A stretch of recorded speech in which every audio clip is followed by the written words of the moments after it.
सीधे मौजू की तरफ आते हैं। आज हम तारीख के औराक से कबलस जदीद दौर के सबसे मायानाज और अजीम सयाह इब्ने बतूता के सफ़र और उनसे जुड़े तारीखी हक़ाइक़ की गहराई में जाएंगे।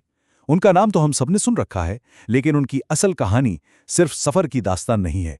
ये दरअसल एक हैरत अंगेज़ इर्तिक़ा है कि कैसे एक आम सा नौजवान दुनिया को खोजने की धुन में एक आलमी और ताकतवर शख्सियत बन गया। आइए इस हैरत अंगेज़ सफ़र को ज़रा करीब से देखते हैं। जरा इस नंबर पर गौर करें, 1,17,000 किलोमीटर। ये कोई मामूली फासला नहीं है। हम उस दौर की बात कर रहे हैं जब ना कोई हवाई जहाज थे, ना ट्रेनें और ना ही कोई मोटर गाड़ियां। सफर का मतलब था पैदल चलना, ऊंटों की सवारी या फिर हवा के रुख पर चलने वाले बादुबानी जहाजों पर इन्हिसार।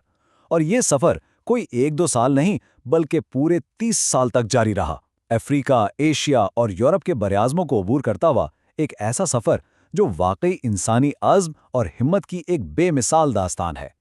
इस फासले की वुस्अत का अंदाज़ा लगाने के लिए ज़रा तारीख के दीगर मशहूर सयाहों पर नज़र डालते हैं।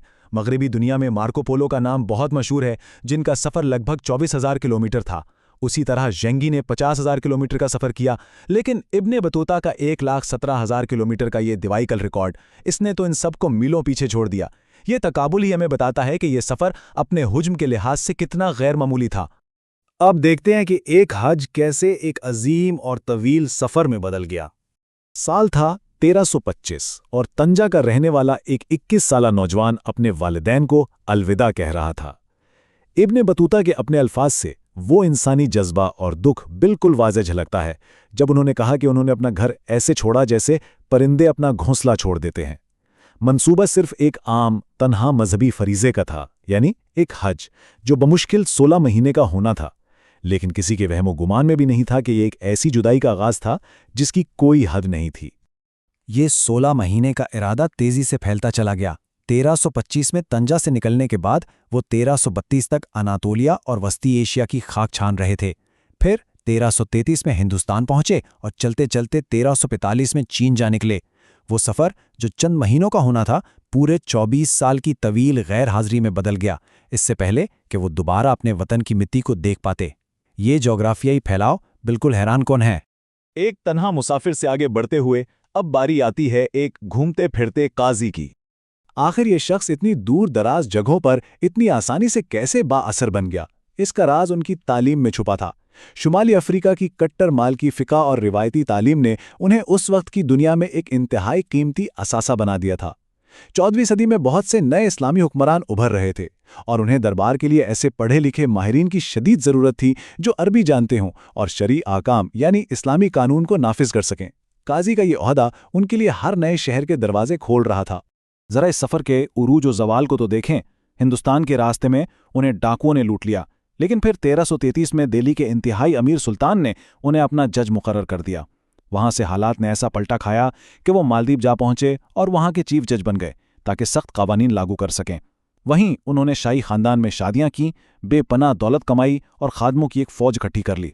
एक लुट्टे पिट्टे मुसाफिर का आलमी सतह पर इतना बाअसर और ताकतवर काजी बन जाना वाकई किसी फिल्मी कहानी से कम नहीं।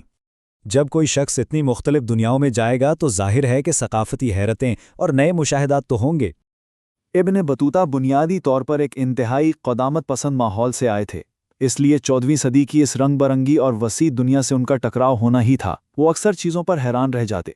मिसाल के तौर पर तुर्क माशरे में ख़वातीन को मिलने वाला बेपनाह एहतराम और बराबरी देखकर वो दंग रह गए। जहाँ बाजार में एक जोड़े को देखकर ऐसा लगता था जैसे मर्द उस खातून का खादिम हो। इसी तरह मालदीव में उन्होंने ख़वातीन के मकामी रिवायती लिबास को बदलने और इस पर पाबंदी लगाने की सख्त कोशिश की, लेकिन वो उस मकामी रिवाज को ज़रा भी बदल नहीं सके।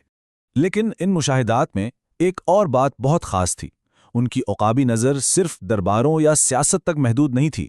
वो जहाँ जाते वहाँ की सकाफत, तिजारत और जंगली हयात को बड़ी बारीक बीनी से देखते। माली के सफ़र में दरियाई घोड़ों से लेकर मुकामी मौसीकी के आलात जैसे मैंडीज़ायोफोन तक सब रिकॉर्ड किया। चीन पहुंचे तो काजी करेंसी का निज़ाम और लकड़ी के वो दिव्यहैकल जहाज देखकर हैरान रह गए। और अनातोलिया में नौजवानों की तंजीमों यानी फितियान की लाजवाब और ज़बरदस्त मेहमान नवाजी ने उनके दिल पर गहरा असर छोड़ा। और अब जिक्र करते हैं इनकी मशहूर किताब अर्रहला और इस पर उठने वाले कुछ तारीखी सवालात का। साल 1354 में जब वो आखिरकार घर लौटे तो उन्होंने इब्ने जुज़्ज़ी नामी एक आलिम को अपनी यादें लिखवाईं, जिससे वो मशहूर सफ़रनामा तैयार हुआ जिसे हम अल रहला कहते हैं। लेकिन यहाँ आकर ये खोज खालिस सवाने हयात से निकलकर एक तारीखी जासूसी में बदल जाती है।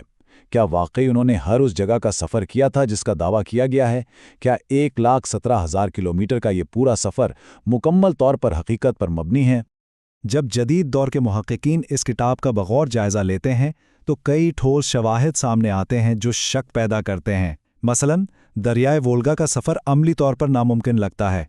इसके अलावा दिमिश्क और कुछ दूसरे मकामात की तफसीलात हैरत अंगेज़ तौर पर एक और सयाह इब्ने जुबैर की तहरीरों से हूबहू मिलती हैं, जो उनसे 150 साल पहले गुजरे थे। गोया यहाँ लिखने वाले ने कुछ मवाद नकल किया है। चीन की कुछ कहानियाँ मार्को पोलो के कस्सों से बहुत ज़्यादा मुशाबत रखती हैं और यमन के शहर सोना के सफ़र पर भी माहिरीन को काफ़ी शक है। साफ ज़ाहिर होता है कि किताब के कुछ हिस्से मुबालगा आराई, सुनी सुनाई बातों या फिर लिखने वाले आलिम के अपने इजाफे पर मबनी हो सकते हैं। तो इन सब बातों का क्या मतलब है? बेशक ये सफ़रनामा कई मुख्तलिफ यादों, कुछ सुने सुनाए किस्सों और मुबालगा आराई को जोड़कर बनाया गया है, लेकिन ज़रा ठहरें, इस सब के बावजूद इब्ने बतूता की ये किताब आज भी 14वीं सदी की दुनिया को समझने के लिए एक इंतहाई अहम और नागुज़ीर तारीखी दस्तावेज़ है। तो सोचने की बात यह है कि क्या चंद खामियों या सुनी सुनाई बातों की वजह से एक शख्स की ज़िंदगी भर की इस बेमिसाल और अजीम जद्दोजहद की अहमियत कम हो जाती है? हकीकत तो ये है कि तारीख के इस धुंधलेपन के बावजूद इब्ने बतूता का ये शानदार सफ़र और उनका हैरत अंगीज़ इर्तिका इंसानी तारीख के चंद सबसे रोशन और दिलचस्प अबवाब में से एक रहे हैं।